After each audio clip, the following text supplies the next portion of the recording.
Hey, hey. Hey, Hey, Tam. hello. How y'all doing? Yes. Wow. On this wonderful Wednesday, on Mm, this wonderful Wednesday, I hope you guys are well. I hope you guys are doing amazing. Another Wednesday with the plus one, minus one. We are so excited that you are here once again to join the Reverend Boatwright and myself wow. as we just discussed the past couple of days. Yes. Can you believe we're on day number 25 of 40 days of our Lenten fast?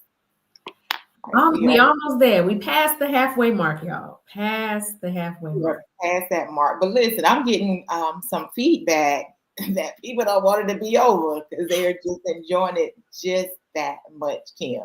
And I would have to be one of those persons that's enjoying it Mhm. too. Yeah. It's absolutely been enjoyable and enlightening all at the same time. Yeah, I totally agree. Right. It really helps you. This type of fasting that we're doing is same comments we've been getting from across the board. It's just different. And I think it's just making us not so much focus on what we are giving up, right? What we are not able to do. And we're focusing on spending more time, Mhm. right? I'm focusing on these words that Alicia Britt Coley has put in her book and that we are discussing on a daily basis for the most part. So day number 25. Yeah, and you're right. I honestly have not thought about even what I have given up, to be honest. Like now that you say that, I'm like, what did I give up? Did I had to remember? So, hold on. I really haven't focused on it because I've been so engulfed in my Yeah. game, honestly. Yeah, totally agree. And this is a different type of fasting, right? And I Mhm. think the number one, I think doing it as a community, um, getting on our calls every day, honestly, Sunday through Saturday, because even on Sundays, Mhm. we just decided just to come on at 6 o'clock anyway and to Right. pray as well. But then every morning at that 6 a.m. hour, that time we are on and we are having a mini devotional, but then we're having prayer as well. And I know that we're seeing people throughout the day or the week, and people are talking about it, just how Absolutely. this fast is impacting them. And that's a good thing, right? That's a real good thing. So, day number 25, Kim. Yes. We're on day 25. So, 25. as we've been doing for the last few weeks, right? Just Mhm. kind of doing a recap Mhm. of what we've done for the last like 5, 6 days for the Mhm. most part. I think we started the top. When we left last week, we were on day number 19. Right. So we'll start today on day number 20. Day 20. Yes. Leavened bread. Leavened bread. Yeah. Fasting, leavened bread, right? So pretty much when we think about that, there's a lot in the Old Testament, Kim, that talked about the leavened bread.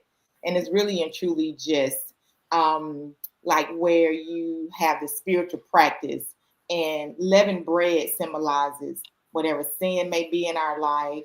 There may be pride, worldliness as well, right? Some corruption. One Right. thing I will focus on when it comes to the fasting from leavened bread was hypocrisy, right?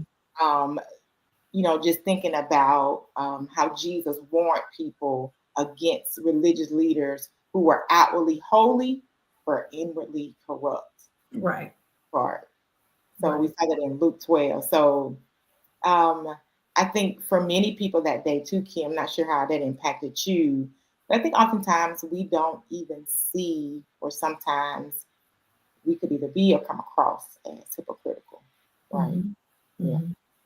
So that was a eye opener for a lot of people on that particular day. So I think Minister Trailer did the devotion over that one Mhm. right there. Yep. So unleavened bread, or leavened bread for the most part. Right. I think one of the questions I would have to ask Kim is: are there hidden habits or hidden attitudes that we need to have removed? That's what we think about when we think about fasting leavened bread. Right. Hidden Mhm. Mhm. things that you Don't show. want to reveal. You don't want to Absolutely. Yeah, right. right. So I mean that leavened bread, just hidden things, Right. right? Whether it's a habit or attitude, it can be other things, but those are the two things that were sticking out because those are the things that sometimes we do in the dark, Mhm. you know, where people don't see it. Even when we think about our attitudes, we have such a pleasant attitude sometimes, but then all under your breath, what are you really saying? Right. What am I mentally thinking about too? You know, because you can smile and be like, oh, well, hey, it's nice to meet you. Then you just like, oh, I really wish they would stop talking. You know, the mental things that you say, because just because it's not vocalized or mumbled, you know, God still knows and he's still listening. He's like, she really ain't that pleasant in her interaction with others. Yeah. Yeah. So the leavened bread was more than just giving up dietary changes, right? But it's think about pride. Unleavened bread or that leavened bread could be pride too, right? So just making room for Christ. And inviting, I think we'll talk about that when we get to this denial, but just inviting Christ in every area of our lives.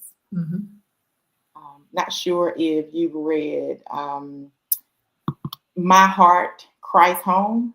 Right. When you think about what would Jesus say when we invite him into our homes and he's going through our library, which is our mind, right? Our eyes, what's on our bookshelf, right? You know, meaning, what things have we read, or do we constantly read, or we're watching that we would not want him to know that we're doing, as if he don't know, right? So, you know, so him coming to our library, even into our living room. So just thinking about all of the places or spaces that we try to hide, right? But he's here. He's already there. Yeah, we talked about that in one of the small groups about how we tend to separate God from our daily routines and things that we're normally involved in. How it's not supposed to be separate. You know, God can be invited into every single aspect of our lives, from the time we wake up to the time we go to sleep. We were talking about, you know, in the morning you get up, you do your devotional, then you get dressed. What's going on during that time? You know, is God in those moments? Okay, then here comes lunch. You bless your food. Then you go through those next moments of the day. Is God involved in that? Then at night, you know, you say your prayers, you spend time with him, but he could be invited into the whole entire aspect of your day. It doesn't have to be separate. It should be one. I think we can just fast forward, because I really just want to talk about fasting and armchair Jesus anyway. Right, let's just be clear. So we talked about fasting down, and we talked about all those things, but I think what you're talking about, Kim, is what we just heard about this on day 23, which was Monday. You know, Reverend Bryant came and talked to us about fasting, this armchair Jesus, right? Like, where we have this version of Jesus that we made safe, right? We made him comfortable, right? So I think what I'm hearing you say in regards to sometimes, and I don't know if it's intentional or unintentional, Kim. Right. I don't know. I don't want to speak by nobody else. Right. I will say that where we feel, or we just don't invite him in, you know, to everything that goes into the fasting denial too, right? So when we think about a armchair Jesus, you know, I love how Reverend Bryant gave this illustration of, you know, about someone who loves to critique athletes and coaches, right? From their couch, right? They love the sport, whatever the sport may be. They love it, but they've never played the sport, whether it's professionally or in high school or anything. They just love the sport. They've never stood on the field with the pressure, but they have a whole lot of opinions on what the coach should have did, what type of play they should have called, how they should, you know. And it's easy to spot in sports where people are wannabe coaches, right? The same things happen with us spiritually too. Right. We can turn Jesus into someone who offers commentary rather than our commands, right? We want to be in acting like the coach, and we keep Jesus just on, you know, on the sidelines. I want to put him into what you're saying. We don't want him to be in everything that goes on. But I like how you said, like, we wake up in the morning and we do it because whether it's a habit or a second nature or it's just our lifestyle, we have our devotions, right? We pray, all of those things. But then what happens in between from that time to the next time, right? And sometimes we can make him an armchair Jesus too, right? When we think about that. Because what are your thoughts on that day of the armchair Jesus? So I looked up the definition of an armchair. I listen. I've been diving in this thing, and the definition is a comfortable chair with side supports for a person's arms. So it made me think about my posture when it comes to the armchair Jesus, fasting from the armchair Jesus, having him in this space and place that I know like he's there. And I'm always assuming that, okay, I'm comfortable here. I know, I'm safe, but my posture is not always to where I can lift my hands to him, right? Because I'm sitting in this chair and I'm reclined and I have this support system for my arms, and I've gotten comfortable with keeping my arms down, which can, and it can make my praise be less. It can make my prayer life not be as strong or diminished because I've gotten comfortable in keeping my arms down. So my posture changes while I'm sitting in this chair because I'm comfortable, because I start to lack not being involved with my That's good, Kim. You start to lack. You're not involved. You're not engaged, right? And so when we think about, I like that, Kim. But I think when we think about fasting, we got to let go of that version where we made him safe, we made him passive and comfortable, right? So you think about, I like that. I think about how oftentimes we make him the armchair Jesus because sometimes we like to keep our distance. Confined to our thoughts and theologies, but then we don't follow practice. We'll sit in our chair. Oh, thank you, Holy Spirit. We sit in our chair like this person at home on their couch, watching the sport, saying what the coach should have done and how they should have done it. And we do the same with other people. Right. We'll say, well, they're doing this wrong, or they going somewhere that's not heaven. Because of X, Y, and Z, right? This person can be full of their opinions, right? They can admire Christ. They can quote Christ's scriptures. They can even agree with him, right? But they don't follow him and surrender for themselves, right? But they want to point the finger at everybody else, right? Yeah. Armchair Jesus, like to keep a distance, confined to our own thoughts and theology. But and sometimes Kim, he's not welcome into our daily lives or decisions. Basically, what you said. Absolutely. Oh yeah. Yeah. It made me check myself. It made me check myself. Comfortable am I? What am I, and why am I so comfortable in being comfortable? What has me in this moment or indoor space, wherever it may be at times? Why am I so comfortable with being comfortable when I'm supposed to be set apart? Why am I so comfortable being in my chair and just kind of like, okay, well, God, I see. Okay, you doing, all right, you running this play, you doing that. Okay. You passed the ball, you shouldn't have. See, that was an interception. Instead, critiquing in not understanding in the same moment that in my comfortableness, I've decided to confine God and limit him.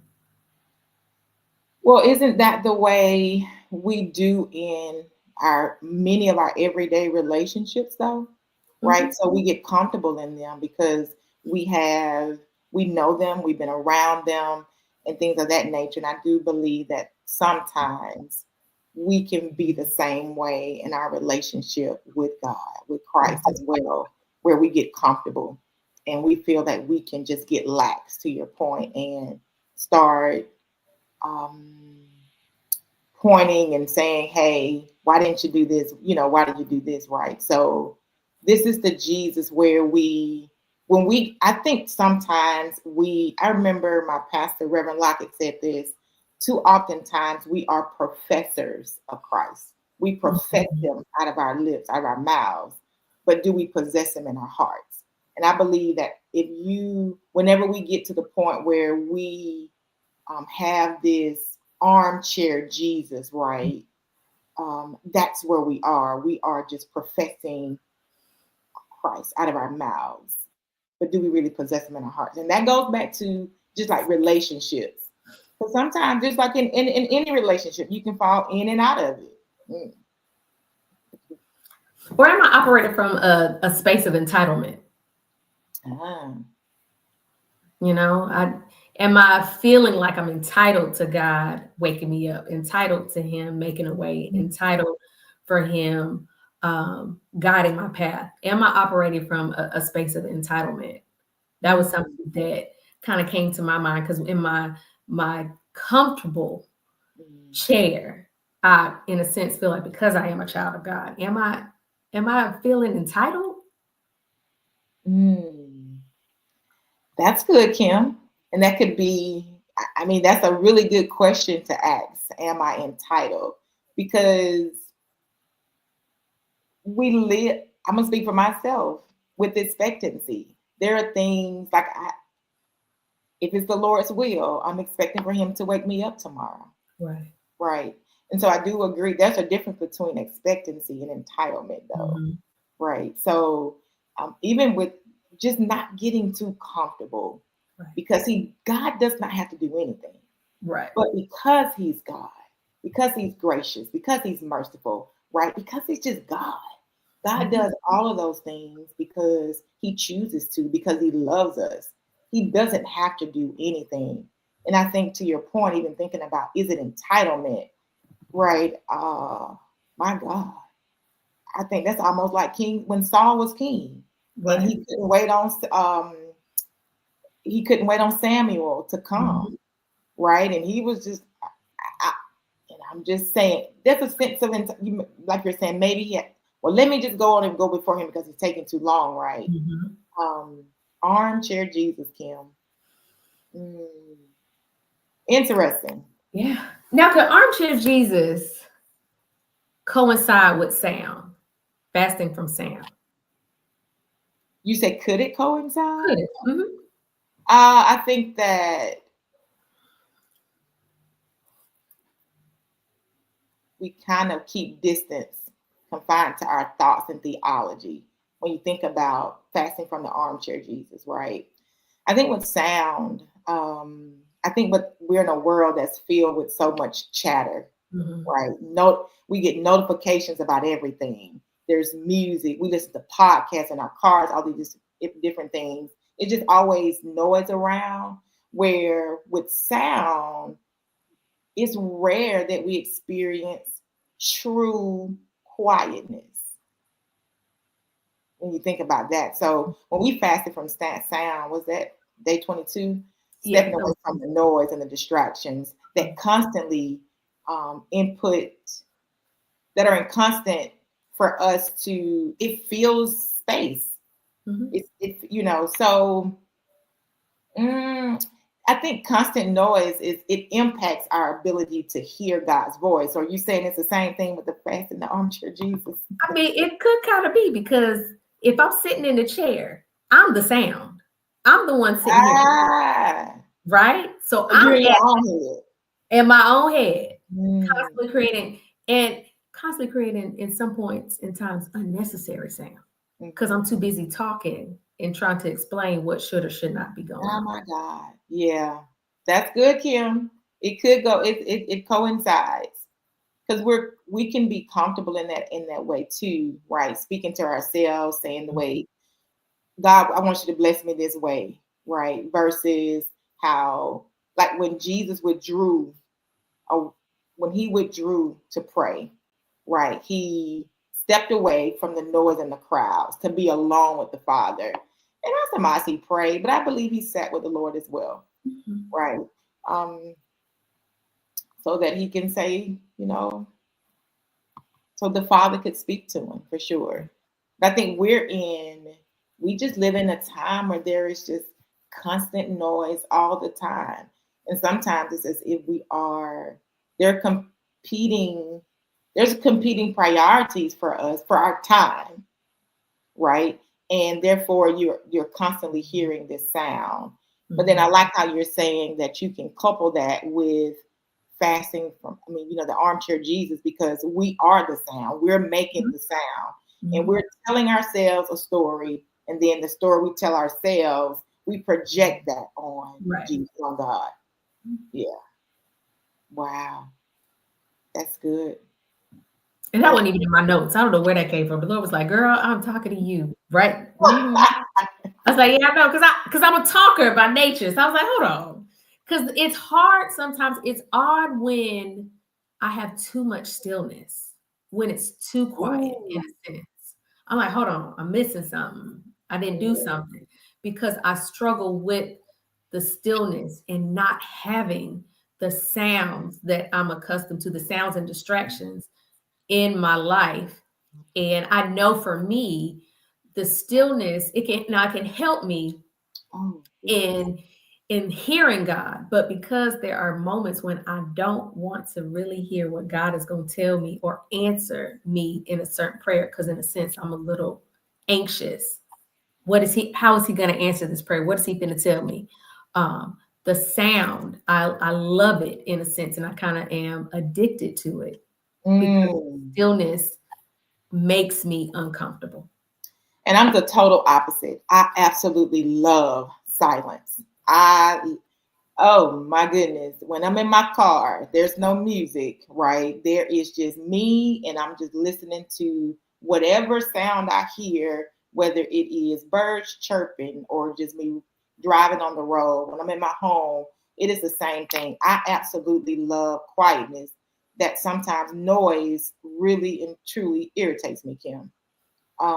And I will say that in the stillness, I'm not saying that you can't hear God when there is noise or background, not at all. I'm speaking for me. I can hear clear when it is still for myself, right? And I can understand that when you say that sometimes quietness, the stillness can scare people. And I heard a lot of people say that, because before I started to enjoy quietness, I was hearing my own thoughts, and I didn't like some of the stuff that I was thinking, right? Or even when the Holy Spirit began to minister to me, sometimes you just don't like what's coming out of that. But I learned to appreciate it, because it made me a much better person.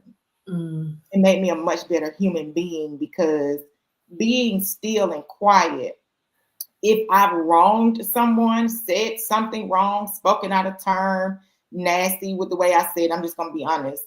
I was convicted in the stillness. Right. Yeah. So the fasting from sound for me was, okay, cool. So that one was good for me, because I do it a lot, but I know that some people struggle with that one, because to your point, Kim, I do believe some people don't sit with themselves long enough to hear themselves. Right. So I heard you say, when you're praying, hey, let me see right here, see what the Lord's going to say. And I think we just haven't been conditioned to do that, okay? If we can be honest, we just haven't been. Because in the stillness, right, it's going to draw me closer to him. And in getting closer to God, he's going to require more.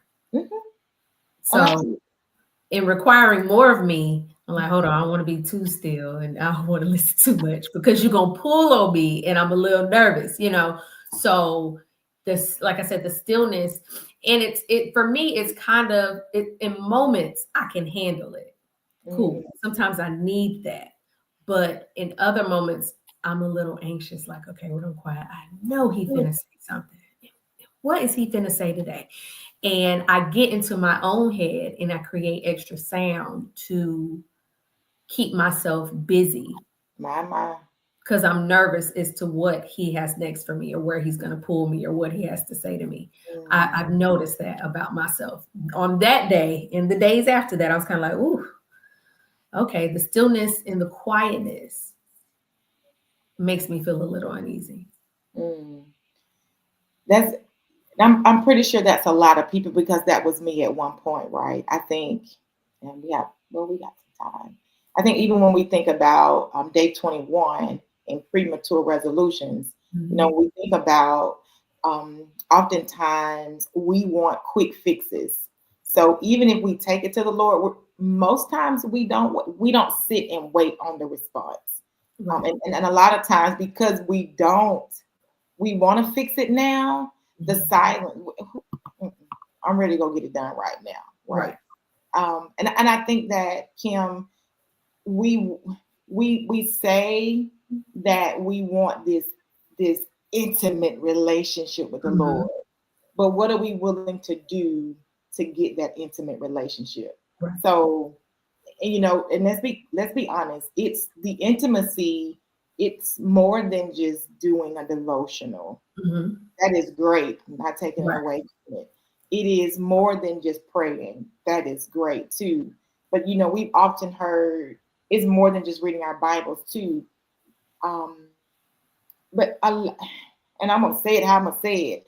In the intimacy is where the Lord caresses us. The Holy Spirit comes and caresses us, right?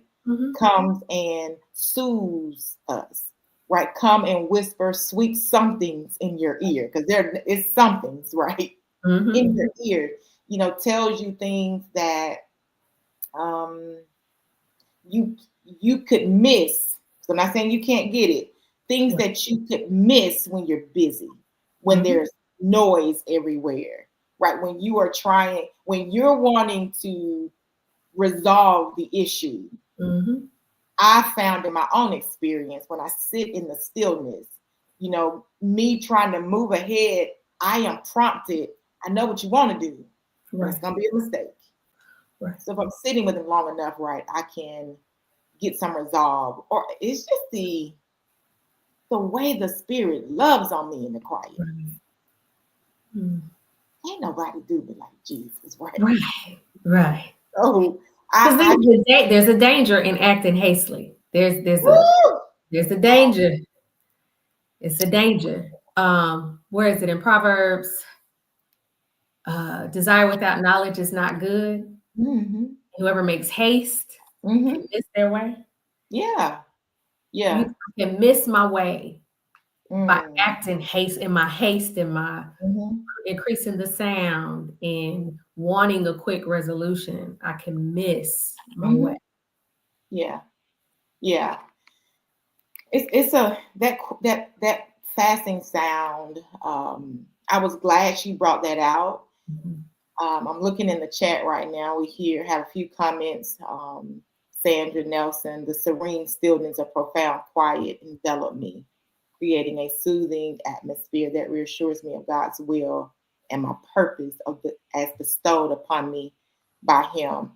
You know, I think I don't know. It's that one right there for me is near and dear to me. Reverend Bryant, I remember when I first started mentoring her, that she liked noise. And I'm like, sit in some silence sometimes, right? And I can't speak about fasting sound enough, Kim. And I'm only saying that because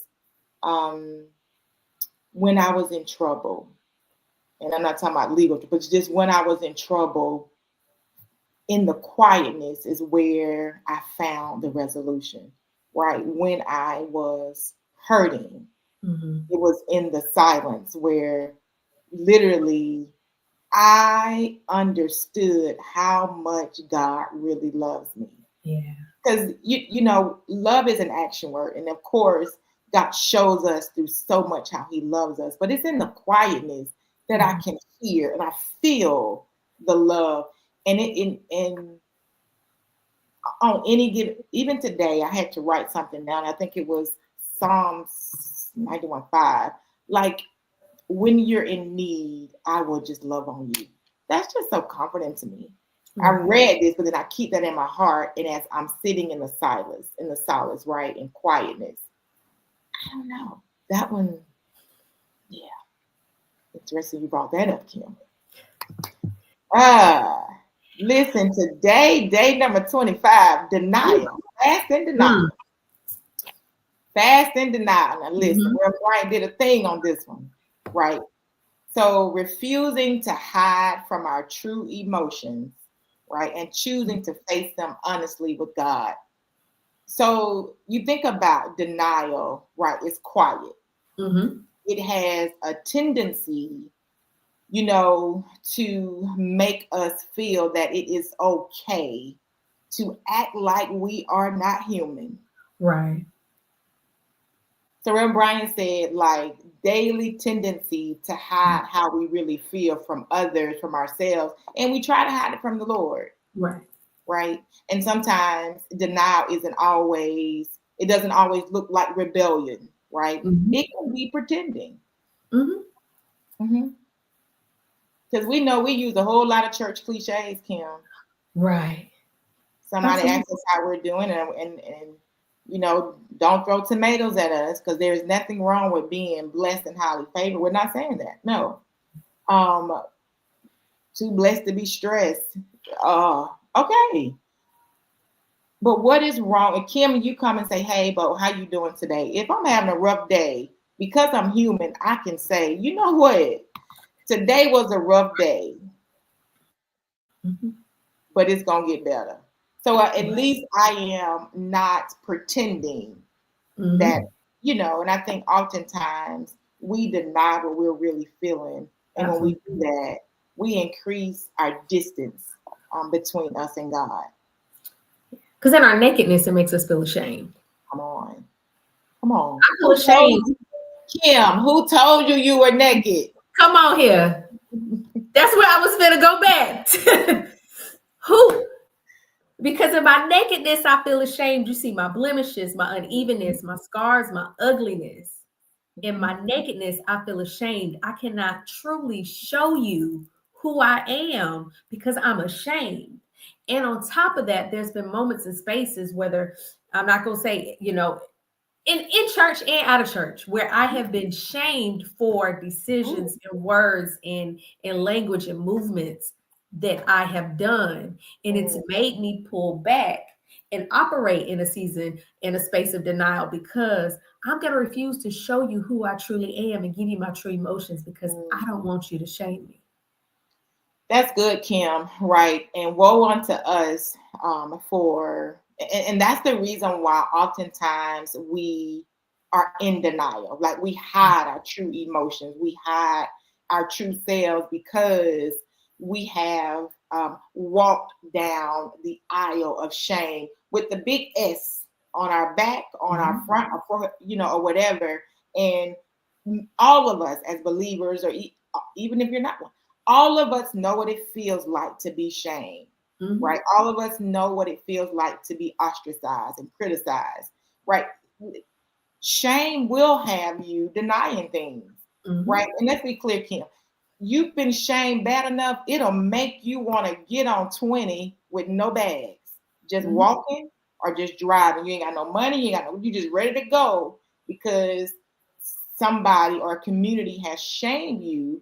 So therefore, to your point, because we're talking about church, to your point, you don't want to expose who you are. You don't want to expose your flaws.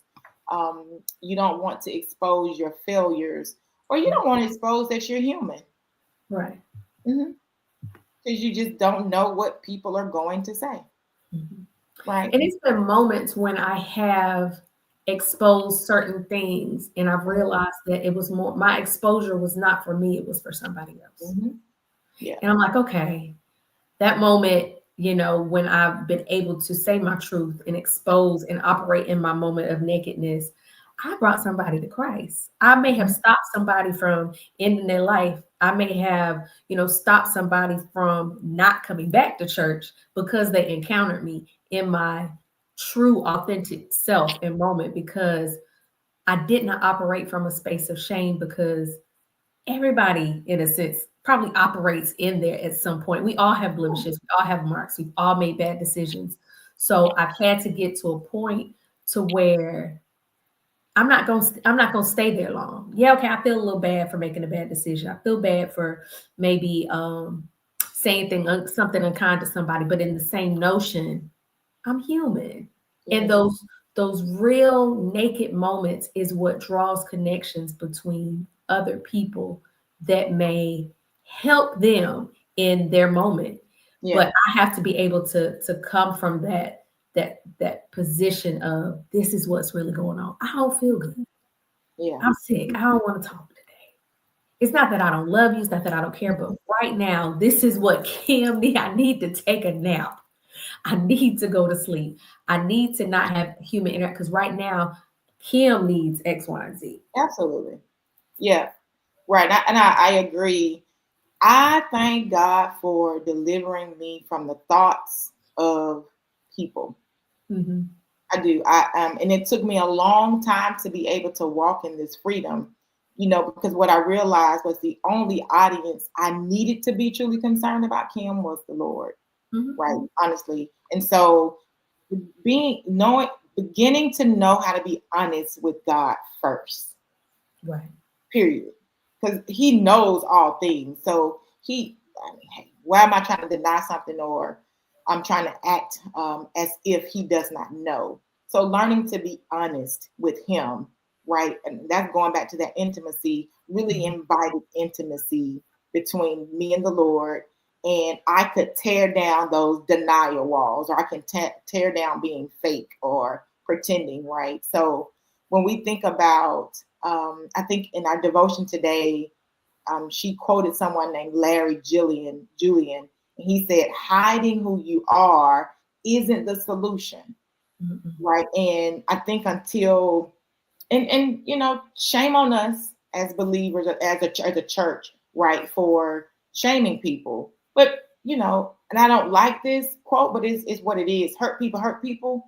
And Mm-hmm. so to deflect the light off of me, let me put the light on you. So let me shame you, which in turn causes people to be in denial, to Mm-hmm. pretend, right? So I think one of the great illustrations is when Jesus went to the Garden of Gethsemane, right? Mm-hmm. The night he was about to be, crucified, all this, Mm-hmm.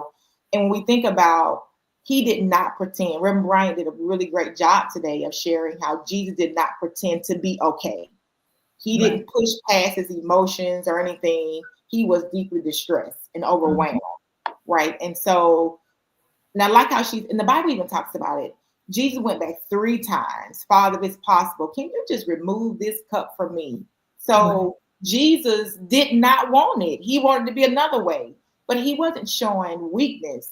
He was being honest with the Lord. Listen, I know I got to go, but if you can do something else, right, can you just remove this cup? So he didn't deny his emotions, right? He surrendered to them. And I believe, Kim, until we as a people can understand that we were designed, we were created, born with emotions. God gave them to us, that we have to learn how to be in them. Not stay in them, but be in them and feel what we feel. Right. And that will help us with this. I don't care what you say about me. Right. I don't want to do anything that's going to cause you to stumble, right? And we know we can say we don't care, Kim, but in the body of Christ, perception is everything. So I want to make sure that, what I'm saying. Right. However, I will say is I'm doing all I can, because I'm still human, and we're not making excuse, y'all. We are human beings that are flawed. If I'm doing everything that I can, I may slip and fall. However, you're not going to shame me. Right. You just, because you're pointing a finger at me, and how many are pointing back at you? You're old. So I take a look in the mirror at myself, and the whole denial piece, is real. And I like that you brought up. Oftentimes we suffer, or we struggle, or we're challenged with this because of how people have shamed us. Mm-hmm. And nobody wants to feel that way, right? Yeah. Oh. Good stuff. Yeah. Good stuff. We are on day number 25. People still can join the fast. Do we have anything in the chat? We're going to get off soon. Okay. People are enjoying this. Mm-hmm. Okay. Ms. Sanders said the concepts presented are grounded in biblical teachings. They are. We definitely try to make sure, we don't try, we do. We go back to the scriptures Every and we single time. make sure that they are biblically sound, because we don't want you to hear us. We want you to hear what Jesus has to say. Yeah. Because half the time I write notes and I ain't gonna lie, I don't even look at them. Like they there, but the screen is over. I just see day 25 denial. What's on the notes? I don't know. In my mind, I'm like, okay, let me have a reference point. But in the moment of just kind of, I've noticed in the moments of us on Wednesday, God is like, you gonna listen to me. Yeah. I need you to hear what I'm finna say to you. What I'm finna deposit into you, I need you to just go ahead and give it to the people.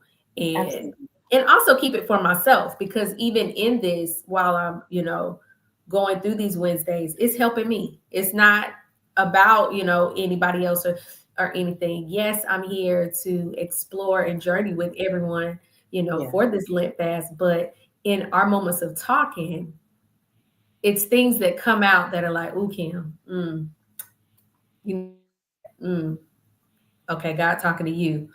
Hold on now. So it ain't this. I'm not, but the fingers is coming this way because God is dealing with me even in this. And I truly appreciate this fast for how it has Oh, yeah. pushed more out of me in Mhm. just stretching unknowingly, not expecting this. Wasn't expecting Yeah. this at all, but I'm thankful It's, for it. and it's I totally agree. It is.